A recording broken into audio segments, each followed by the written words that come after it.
हे तुम्हाला माहीत आहे का? प्रत्येक वर्ष भगवान जगन्नाथ 15 दिवसांसाठी आजारी का होतात यामागे एक मान्यता आहे. असे म्हणतात की भगवान जगन्नाथांचे एक खरे भक्त होते, ज्यांचे नाव माधवदास होते.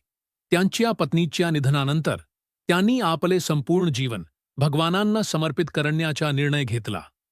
भगवान जगन्नाथ आपल्या या सच्च्या भक्तावर खूप प्रसन्न होते आणि त्यांनी अनेकदा माधवदासांना दर्शन दिले. एक दिवशी माधवदास आजारी पडले. आजारामुळे त्यांचे शरीर कमजोर होऊ लागले. तेव्हा स्वतः भगवानांनी आपल्या भक्ताची सेवा केली.